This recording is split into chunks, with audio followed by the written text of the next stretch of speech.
Cześć, witam, dobro pożalować. Today I want to tell you the story of the time I was an official translator for a Russian Air Force general at NASA Ames Research Center up in Mountain View. So I worked there for a few years as a contractor, high altitude imaging. So we did mainly the imaging from the U-2s and sometimes from the C-130s, but mostly from U-2s. So I was working one day, we had film coming out of the machine, and I noticed a crowd kind of gathered around me. So I was explaining to them, about the imaging and that stuff. It turned out one of the people in the group was a Russian Air Force general.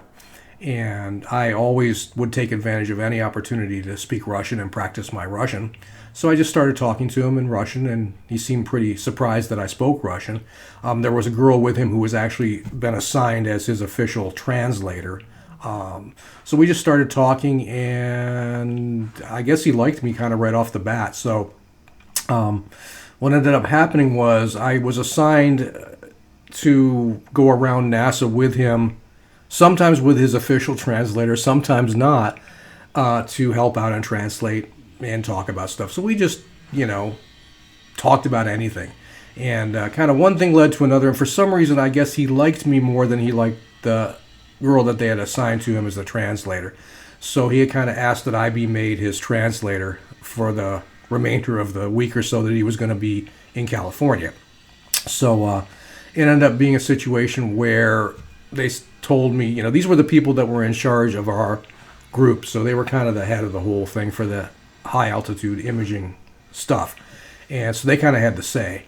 And they also controlled the purse strings. So they basically said, we'll pay you overtime for any work you have to do with the general outside of normal working hours. That's okay. It was fine with me because I certainly didn't mind. The general and I got along great, so I thought it was kind of like really a neat situation to be in. So, they said, okay, on the weekend, we need to take the general to San Francisco and show him around. So we want you to come with us. So Saturday, all day, we'll pay you time and a half, overtime, to go with us. So I spent Saturday at Fisherman's Wharf and Pier 39, Ghirardelli Square, and so on, shopping and all sorts of things all day with the general. And we had a great time.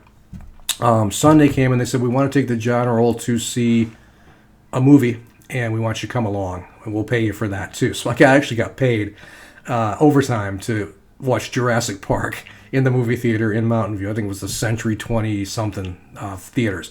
And it had just come out. It was like the first week or so, or 2 weeks, you couldn't get into the movie at all. But by this time, it had been playing for a while, so it was still, you could get right in. So we went and watched Jurassic Park, and he didn't need me to translate the movie for him. He got the whole thing. So we just sat and ate popcorn and drank sodas and watched Jurassic Park, and I got paid overtime for that. As he was getting ready to leave, the guy that was in charge of that department above us said, we want to have a little going away party for the general at my house up in Palo Alto, whatever night it was. So if you can pick him up at his hotel and bring him up to the party, and then you can be the translator and drive him home back to his hotel, that will pay you overtime for that. So that night I spent up in Palo Alto with the general and with a couple of people from the high altitude imaging section, drinking vodka, eating snacks, and just chatting and talking in Russian. And I remember at one point it was very funny. The guy had like a couple of guitars that were up against, the wall. And I was playing it, but it was tuned differently. He said he had him tuned to like a jazz tuning or something like that. And so, I just retuned the guitars back to regular guitar tuning. And, we sat down and sang Vysotsky songs. Vladimir Vysotsky was a very famous actor, writer, poet, and singer in Russia and Soviet Union. So we were just doing, Yesli druga kazался druga, and so on, and just having a good time. So the general, I had to take him back. It was late. It was probably like 1:32 in the morning.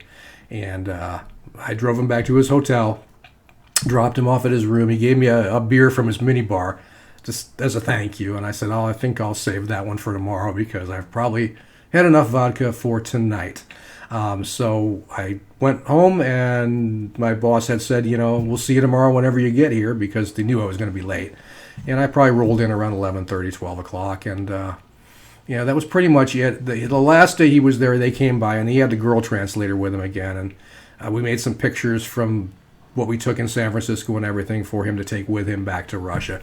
But anyway, yeah, for that few days in I'm going to guess 1992, I actually got to be a translator for a Russian Air Force general while I was working at NASA. You guys take care. Thanks, and we'll see you soon. Bye-bye.